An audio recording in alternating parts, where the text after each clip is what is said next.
It's March 28, 2000, in Bucks County, Pennsylvania. 21-year-old Rachel Siani has just finished her midterms at Bucks County Community College. Rachel only has a few more credits left to graduate, and then she'll begin her career as a therapist. Rachel's 22nd birthday is in a few weeks, and while many of her peers feel lost, Rachel knows exactly what she wants to do with her life, and she's excited for the future. So when Rachel Siani shows up dead at the bottom of a Delaware River Turnpike bridge in Burlington Township, New Jersey in April 2000 as a suspected suicide, something doesn't add up. Absolutely devastated, Rachel's family are adamant that she wouldn't commit suicide. They say she had so many goals and was really looking forward to her future. Something must have happened.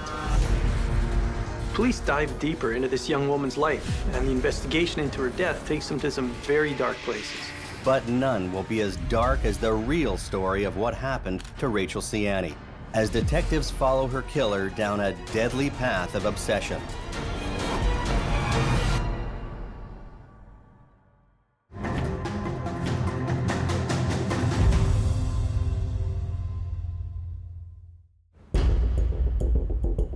Bensalem, Pennsylvania. Just a short 19-mile drive from Philadelphia along the Delaware River. This suburban township of 60,000 people is known as a great place to call home that feels close to everything, but also a world away.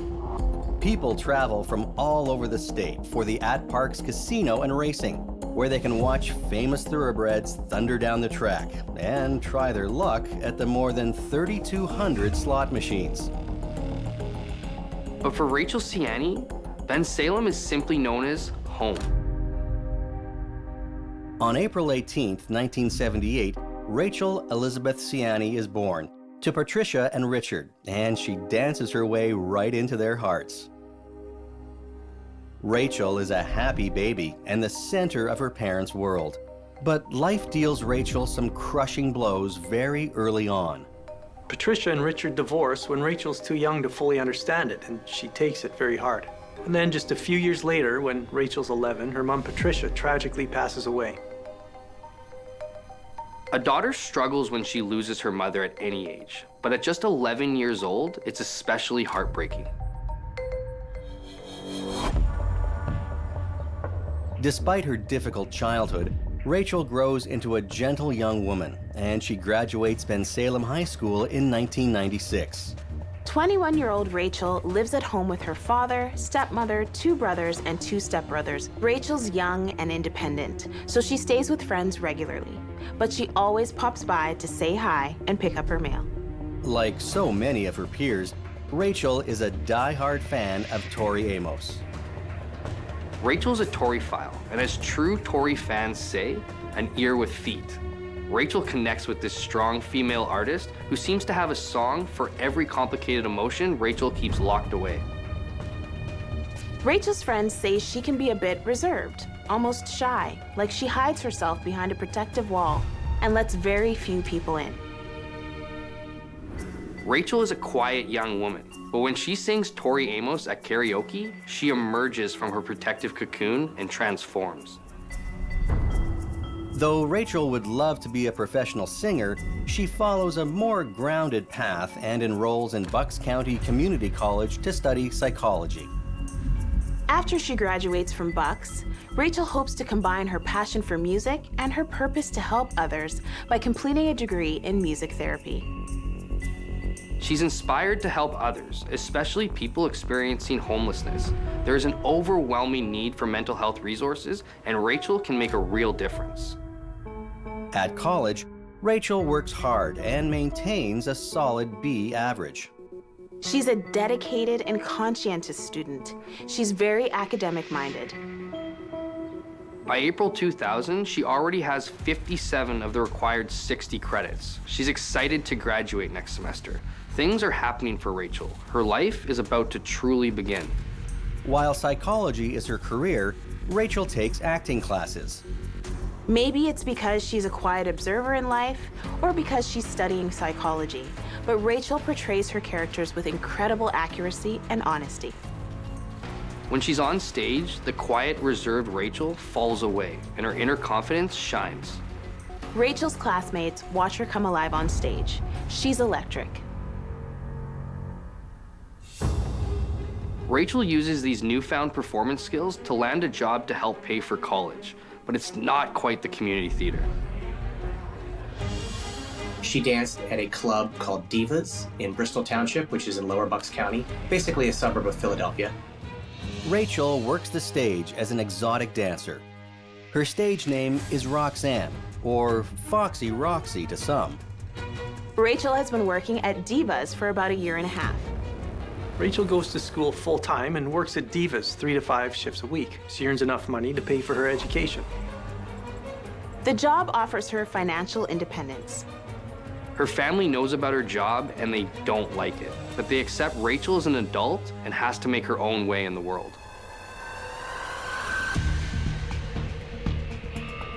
On slow nights at Divas, Rachel studies in the dressing room or even at the bar. Though she's a loyal employee at Divas, school is still priority number one. Sometimes the bouncers even help quiz Rachel on her psychology homework or step in as an acting partner to learn lines. While Rachel is all about her studies, Roxanne is almost someone else. Rachel rarely talks to her coworkers, but when she gets out on that stage, Roxanne sheds her inhibitions. The way it works at Divas is 1 or 2 women dance on stage while others flirt with customers. At Divas, the women are not paid by the club to dance. They're not employees. In fact, they have to pay to dance. There's stage fees and tip-outs, so they rely on tips as their income. Many of the men who patron Divas want a dancer's undivided attention, and it can be lucrative if the woman gives it. Some men might fantasize about dating, and the women lead them to think it might happen. It's part of the turn-on for the men, and it's also how the dancers make their money. While it all sounds like harmless fun, the job comes with a dangerous presence. Some are really nice guys, most are lonely. But some men think that because they're paying, they're entitled to get whatever they want. And these men are not respectful or harmless. It's 10 p.m. on March 28, 2000, and Rachel finishes her regular Tuesday night shift. Rachel works this shift every week. Like many clubs, Divas bouncers walk dancers to their cars in case any customers are looking for some extra time with the girls. Rachel is escorted into the parking lot and the bouncer heads back to the club. But he doesn't stick around long enough to notice the flat tire on Rachel's car. It's a mistake, and one that turns out to be fatal.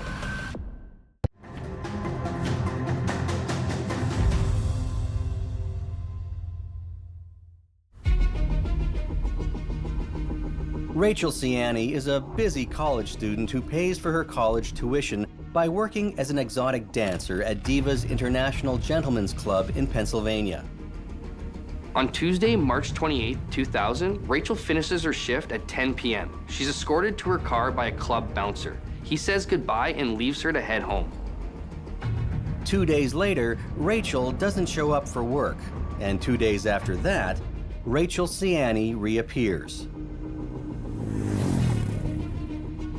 On Saturday, April 1st, 2000, an ATV driver in Burlington Township, New Jersey, hits the trails for a joyride. But what he hopes is an April Fool's joke quickly becomes no laughing matter.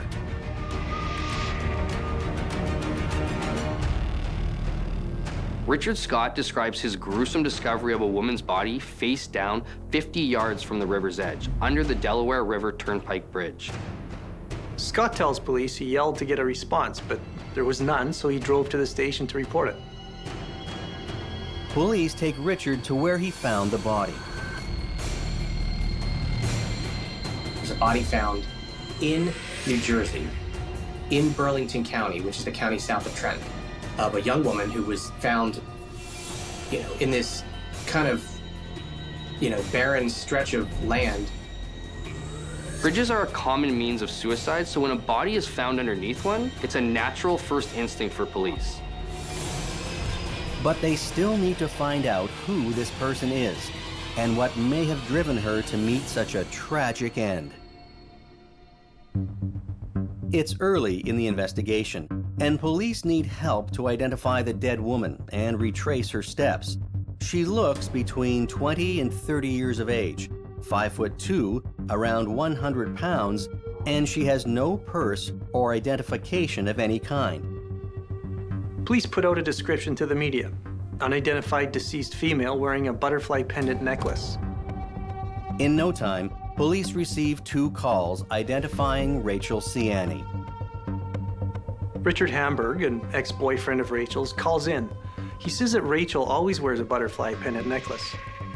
Rachel's boss, Joe Simone, hears the description of the deceased young woman on the radio and immediately calls in. He informs police Rachel didn't show up for her shift on Thursday, which happens sometimes with dancers. But when he heard butterfly necklace, he knew. Police used fingerprints to confirm the woman is 21-year-old Rachel Elizabeth Siani. Her body is found just 3 miles from Divas. Since Rachel's body is found on the New Jersey side of the Delaware River, Jersey police investigate. Police are confident Rachel fell from the bridge because her body left a 10-inch indentation in the earth beneath her. It's consistent with falling 12 to 14 stories, which is about the height of a bridge. She hit the ground hard. It's a disturbing detail, but as officers continue to survey the scene, an even darker picture begins to emerge. They veer away from suicide as the evidence points to a much more sinister story. Officers notice there are no parked vehicles around and no tire marks. Rachel would have had to walk from somewhere to the bridge. But Rachel isn't wearing any shoes, and the bottom of her white socks are incredibly clean. The road is dirty and full of debris, and yet Rachel's socks are clean. Police find white fibers wedged in the concrete of the bridge. They are a match to the white sweater Rachel is wearing. Finally, on the outside wall of the bridge, police find blood. Tests confirm it's Rachel's. All of this implies that Rachel Siani did not jump. She was dumped from a vehicle, dumped off the bridge, a bridge that connects Pennsylvania and New Jersey. If Rachel had committed suicide, she would have stepped off the ledge away from the wall. She wouldn't have left any sweater fibers or blood smears. The more likely scenario is that Rachel Siani was carried to the bridge, thrown off the side, and her body scraped on the way down. This is not a suicide scene, it's a crime scene. Richard, Rachel's father, has noticed that Rachel's mail hasn't been touched for a few days, which is unlike her. Something feels off, and her family is worried. Detectives contact Rachel Siani's family with the news. They're devastated. They can't believe Rachel is gone, and they're desperate to know what happened. New Jersey State Medical Examiner Dr. Farouk Preswala conducts an autopsy. The examination provides a terrifying scenario of Rachel's last moments. Rachel has a left side skull fracture that isn't consistent with a fall. And she has hemorrhages in the eyes and face, indicative of being strangled or choked, yet there's no signs of bruising. Bruising from strangulation usually comes from the use of fingers or a ligature. But Rachel could have been choked with a forearm or flat hand, which could explain the hemorrhages without the obvious bruising. Rachel has 2 broken fingernails, meaning she fought to defend herself. She was strangled, which resulted in her passing out, but it was not the cause of death. Finally, Rachel has extensive fractures all over her body. Her kidneys are lacerated and her liver is completely pulpified, and there's significant internal bleeding, which indicates that when Rachel fell from the bridge, she was still alive. Rachel's official cause of death is listed as blunt force trauma from the fall. It's a horrible, awful way to die. At the strip club, detectives find Rachel's old, battered Lincoln still in the Divas parking lot. The car brings up more clues and more questions. Rachel's car has been here since Tuesday, and it has a flat tire. Could Rachel have taken a ride from someone that night? Inside the car, Rachel's purse is rifled through and some money is strewn about. Could this have been an attempted robbery gone wrong? Detectives ask around the strip club for any information on possible suspects. Maybe a customer or lover? Several people mention a former cook, Jason Francis, who is infatuated with Rachel. More than an unhealthy infatuation, Jason is completely obsessed with Rachel. Jason bothers Rachel at work and tells people she's his girlfriend, which is a total lie. Jason Francis's harassment reaches such an extreme level that he's fired from Divas, just 1 month before Rachel Siani disappears.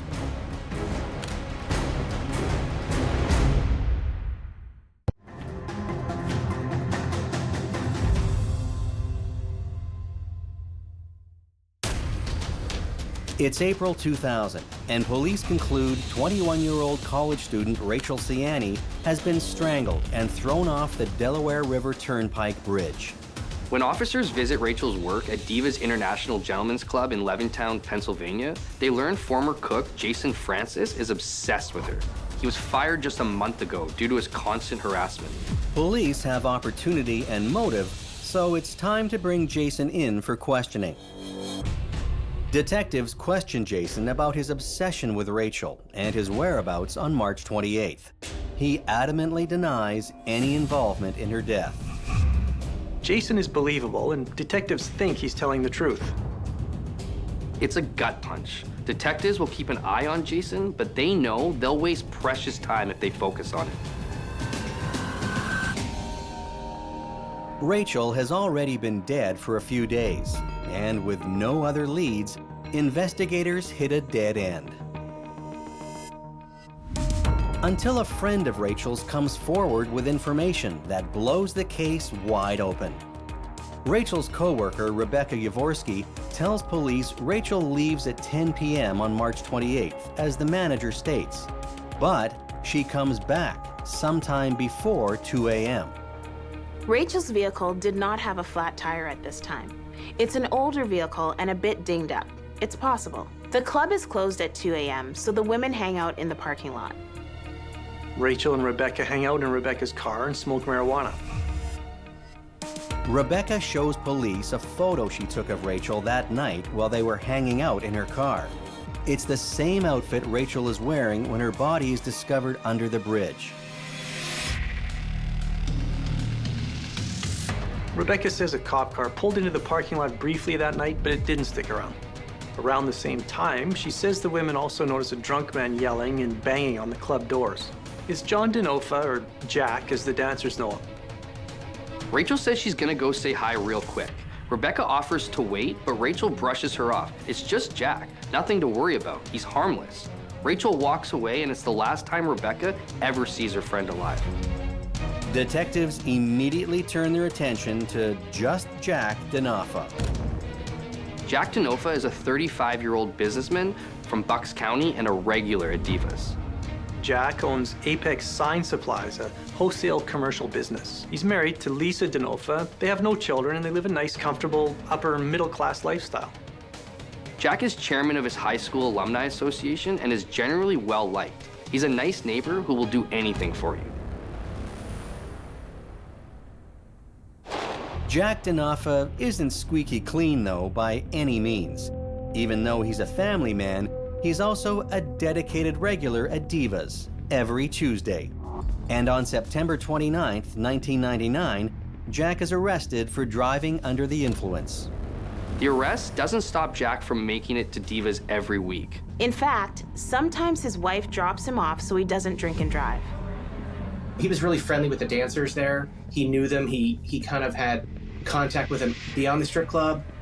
To avoid another DUI, Jack rents a room at the Econo Lodge Motel next door. Jack's a loyal, gentlemanly, and good customer. While most patrons tip the dancers in $1 or $2 bills, Jack doles out 20s. He spends hundreds of dollars every visit, but only ever asks women to sit and talk. He never gets couch dances. While Jack likes all the dancers, Rachel is his favorite.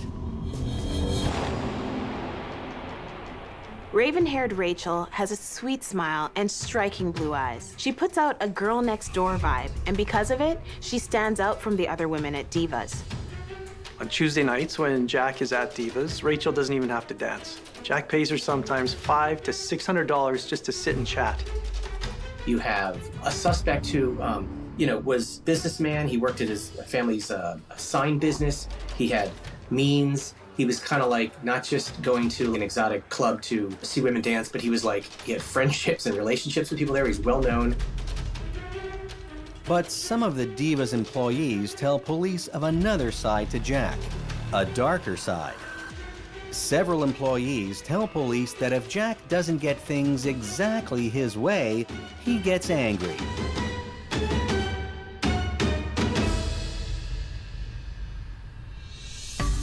He doesn't yell, but will shun some dancers, and this guilt trip sometimes lasts for weeks. Detectives learn Jack can also get a sudden and violent temper when he's drunk. So he's a totally different person. Police want to see for themselves the two different sides of Jack Denofa to get a better sense of just who they're dealing with.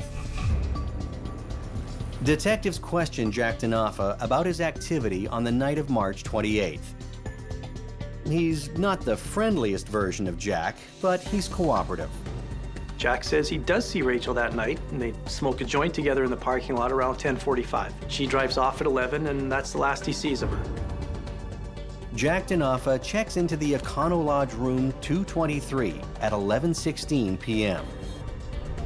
Jack then takes a cab to Sportsters, another nearby bar. And there, Jack is eventually cut off for drinking too much. Jack says the bartender, Michelle Bupp, who used to work at Divas, gives him a ride back to the Econo Lodge around 2:15 a.m.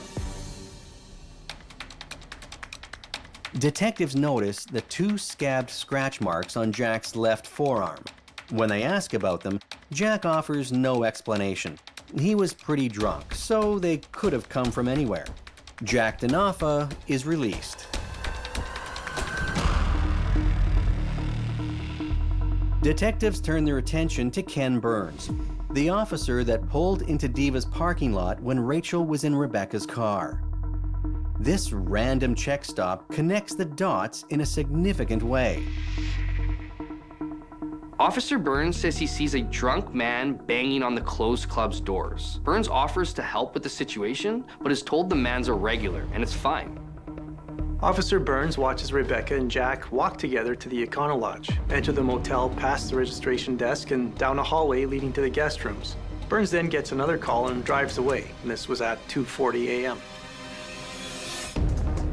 Detectives now have a much clearer picture about what could have happened to Rachel Siani, but it's all just stories for now. They need actual evidence to place Rachel in Jack Denofa's motel room. 4 days have passed since Jack Denofa stayed in room 223. It's a busy motel, so the room has already been cleaned several times. Room 223 appears spotless. Detectives know the chance of finding evidence is highly unlikely. They're just too late. The search seems futile. Until detectives find white fibers on the windowsill and a minuscule amount of blood in the shower. The fibers and blood are real evidence that can directly link Jack Denofa to the death of Rachel Siani, if they in fact belong to her. If they don't, it's right back to square one. If the fibers are a match to the sweater Rachel was found in, and the blood comes back as hers too, detectives will have indisputable evidence that Rachel was in room 223, and they'll have a case to try Jack for her murder. While the detectives wait for test results, they continue with their investigation. Hotel night clerk Diane Crouch has been working at the Econo Lodge for a while, and she knows who Jack Denofa is. He's a regular guest. He checked in on the evening of March 28th, registering his red pickup truck and paying in cash. Diane tells police she sees Jack walk fast in the parking lot in the early morning of March 29th. She notices because he doesn't pass through the lobby, so he must have used his room key to access the back door. Diane states Jack also checks out that morning between 3 and 4 a.m., which is unusual. In fact, Diane, who works the night shift, has never checked Jack out before. Diane says when Jack checks out, he doesn't say a word, just places the room key on the counter and he leaves. She does notice one thing though, and that is he smells of fresh soap, like he just showered. Detectives want to follow the trail from Jack Denofa's early checkout, so they obtain surveillance footage from the Pennsylvania Turnpike. That's what detectives look for most now. In the old days, they look for witnesses and evidence. Now, in my experience, detectives they start looking around at crime scenes for the cameras. The videotape shows a typical highway scene, and then it reveals something investigators have never seen before. They found footage of a vehicle going over the bridge, which, shockingly, had a body in the back of it. At 3:13 a.m., officers watch as a red Dodge pickup crosses the toll, with a body clearly visible in the bed of the truck. The body's wearing a white sweater and jeans, the same clothing Rachel Siani's wearing the night she walks Jack Denofa to his motel room. And it's the same outfit she's wearing when her body is found days later under the Delaware River Turnpike Bridge. So, shockingly, they have images of this woman in the back of a truck, lifeless. 25 minutes later at 3:40 a.m., the red truck crosses again, with no body in the bed. Police track down other drivers who appear in the surveillance video. A tractor-trailer driver named Melody Hall says she sees a red pickup truck at the toll booth that night. Melody even sees someone lying in the truck bed, but doesn't report it because she figures it's just a drunk person passed out. She also notices the driver's hair is slicked back wet, as though they had recently showered. Police go over the video many times, but unfortunately, it's too grainy to identify the driver or the license plate. But it's still enough to search Jack's truck. In the year 2000, those cameras were not the technology we have today. They were grainy and they were dark, but they were enough that they were able to match the vehicle to the suspect. Detectives impound Jack's 1996 red Dodge pickup truck on April 4th. They do a thorough search inside and outside the truck, but they come away empty-handed. It's been recently cleaned, so there's no fibers, no fingerprints, no hair, no blood. They find absolutely nothing. With Jack Denofa's truck a dead end, officers hope the results of the fiber and blood evidence from room 223 bear more fruit. Trace analyst Andrew Nardelli analyzes the fibers found outside the window compared to the fibers on Rachel's sweater and concludes they're not a match. The blood sample found in the shower in the motel room is also analyzed for DNA. DNA analyst Christopher Huber runs the sample several times using different methods, but he can't get any DNA. The swab sample is just too small. Detectives are crushed. Instinct tells them that Rachel Siani was in room 223, but they just can't prove it. At this point, there isn't a case against Jack Denofa at all. Police have a similar truck and a body matching Rachel's clothes in the bed, but they don't have the driver on tape or a license plate. Worse, they have a clean truck and motel room evidence that doesn't match the victim. The peculiar details of the case garners national media attention, which can help police in some instances. But this time, the headlines are not flattering. Almost every newspaper headline flashes dancer or stripper in big, bold font. As a journalist, you want to grab readers' attention, but these sensational headlines boil Rachel Siani down to just one tiny aspect of what she does as a job. A loving daughter or autistic sister or generous friend becomes just stripper. She was kind of, the victim in this case, and also the victim in a lot of other ways. We just didn't have a lot of information about her. She was always just the dancer, and that was how she was portrayed. Sex work is highly stigmatized, and there's a lot of discrimination. She was young, and she was studying at a local college, and, we never really, on my side of things, told the full story of Rachel. We tried, but we probably would do a lot better a job these days. Often, in these cases, there's implication that due to a woman's job, the victim is somewhat at fault. Reading the headlines is emotionally draining for Rachel's friends and family. What's worse is that police don't have evidence to arrest Rachel's killer. Justice feels a million miles away. Adding to their pain, Rachel's family plans a funeral for April 6th, but they have to postpone it because police aren't ready to release her body. With nothing to concretely tie Jack Denofa to Rachel Siani's death, detectives are at a standstill. Rachel's life story is dangerously close to becoming nothing more than another sensational headline and another unsolved murder.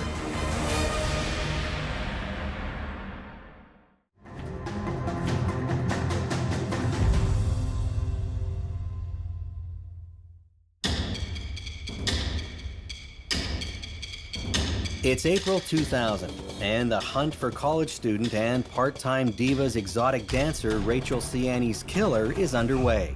But police keep hitting dead end after dead end. All investigators have is the surveillance footage of a body in a truck. But even that doesn't show the driver or the license plate. Detectives need evidence to prove their prime suspect is responsible for Rachel Siani's death. Right now, they don't have it. To add insult to injury, the media is hammering the slain stripper headline, making Rachel's murder sensational news, torturing her family. Detectives need a miracle to crack this case, and mercifully, they get one. Police decide to conduct another search on Jack's pickup, and they notice something seems the tiniest bit off. The plastic liner in the bed of Jack Denofa's truck fits just a bit wrong. Detectives discover that the plastic liner in the bed of the pickup is poorly installed. Detectives remove the truck bed liner, and underneath they find a very small amount of blood. Police are hoping that this time it's enough to positively test. Analysis of the blood sample comes back. DNA has been detected. The blood is a match for 21-year-old Rachel Siani. With renewed vigor, detectives go back to the Econo Lodge Motel. Jack Denofa's rooms faces the back of the motel into the parking lot. Detectives track down the guest staying in the room directly below Jack Denofa's the morning of March 29th. The motel guest tells police around 3 a.m. he hears a loud thud outside his room in the parking lot. He doesn't get up to check it out. Police survey the parking lot outside the man's room. Detectives find what looks like an oil stain, but it's oddly located for an oil change or a leak. The 30 by 5-inch stain is on the sidewalk close to the building and directly beneath Jack Denofa's motel room window. Detective Villamil rubs a piece of white paper on the stain, and when he checks, there's a red smear on the page. A presumptive test shows the blood is human, and DNA analysis shows it belongs to Rachel Siani. Detectives close the final gaps in their investigation, and the events of the early hours of March 28th come into focus. At 2:30 a.m., an inebriated Jack bangs on the closed club doors. Rachel sees Jack and goes over to say hi. She offers to walk Jack to his motel next door. Maybe because he's drunk, she just wants to make sure he's safe. No one knows for sure why Rachel walks Jack over, but it's obvious she must trust him. At 2:40 a.m., Rachel Siani and Jack Denofa are seen walking into the Econo Lodge lobby. Detectives surmise that Jack, being obsessed with Rachel, makes a sexual advance, and she rejects him. Jack was paying her hundreds of dollars every Tuesday to sit and talk to him. Maybe he thought he was owed something that Rachel wasn't selling. Jack is drunk and being rejected fractures his ego. He lashes out and chokes Rachel until she goes limp. As a result, Jack scrambles to lower Rachel's body out of the second-floor window into his truck. But he loses his grip and drops her onto the sidewalk below, making a loud thud. Rachel has injuries that don't match a fall from the bridge, like her left side skull fracture. This drop from the second-floor window would explain it. Dr. Presswala believes Rachel survived this motel room fall. Rachel's liver injury could only have been caused from a massive impact like a fall from the bridge, which resulted in 400 cc's of bleeding into her peritoneal cavity. Had Rachel died from the motel room fall, she wouldn't have had blood pressure anymore, so she wouldn't have had the amount of internal bleeding found. Having dropped Rachel out his motel window, Jack rushes to the lot and heaves Rachel's 5'2", 100-pound body into his truck bed. Takes off east towards the Delaware River and across the state line. At 3:13 a.m., Rachel's body is caught on surveillance. In just 33 minutes, Rachel is violently assaulted and her attacker is already on the move to dump her somewhere. What it came down to was John and Rachel were in a hotel room together, and they think that he killed her and dumped her out the window and put her in his truck. It's a terrifying timeline, playing out like scenes out of a horror film. And while 21-year-old Rachel Siani shone while on stage, this is the type of performance she never ever would want to be the star of. On April 7th, 2000, Police drag Jack Denofa out of bed and arrest him for the murder of Rachel Siani.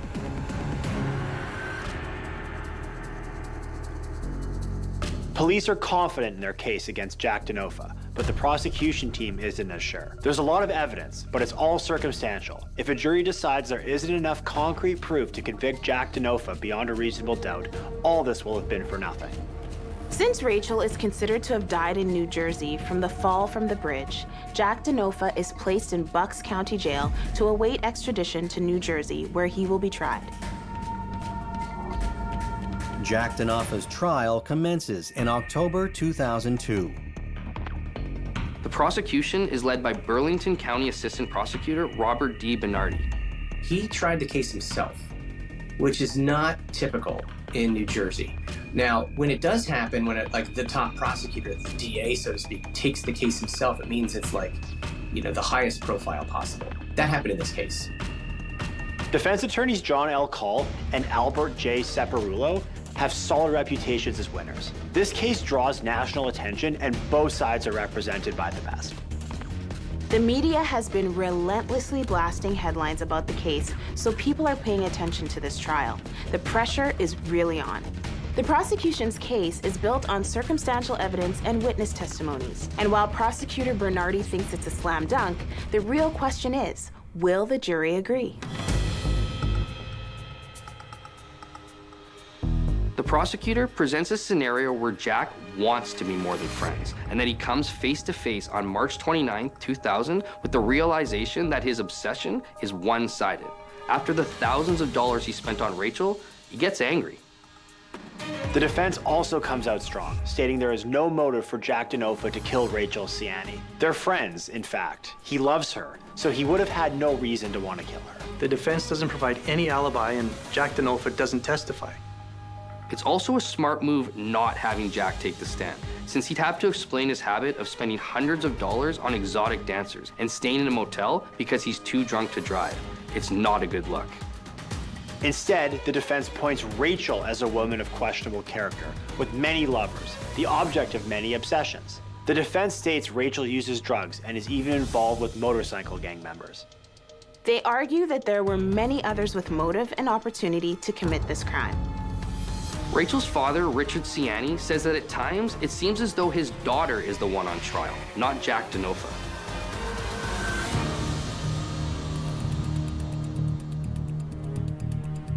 She, was probably, I don't know this for sure, but a lot of people at that age, she's probably dancing for money to try to get herself into maybe a different situation. The prosecution hits hard with their evidence. But in a surprise scenario, the defense argues that Jack wasn't driving the truck at all the morning of March 29, 2000. He was framed.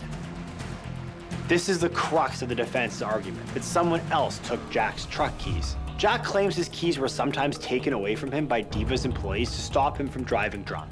Someone may have made a copy of them. The prosecution's case is meticulously constructed, and to have it all undermined by an "I was framed" argument is almost insulting. But if it creates any doubt in the jury's mind, it could work. Both sides rest their case, and in November 2002, more than 2 years after Rachel Siani is found dead at the bottom of the Delaware River Turnpike Bridge, the jury retires to deliberate her alleged killer's fate. The trial took a month to argue. It takes the jury just 2 hours to reach a verdict. Jack Denofa is found guilty of the murder of 21-year-old Rachel Elizabeth Siani.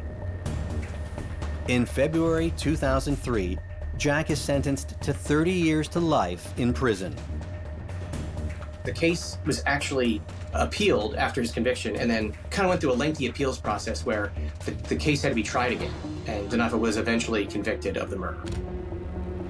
One of Jack's arguments for appealing is regarding jurisdiction in the original trial. But Jack's defense team likely chose not to argue the New Jersey jurisdiction because by keeping the case in New Jersey, it protected Jack from facing the death penalty to the degree he would have in the state of Pennsylvania. So it was strategic. Since 2002, Jack Denofa has unsuccessfully appealed his conviction numerous times. After sentencing, Jack DeNofa blows his wife Lisa a kiss in the gallery as officers lead him away. Lisa has stood by her man this entire time.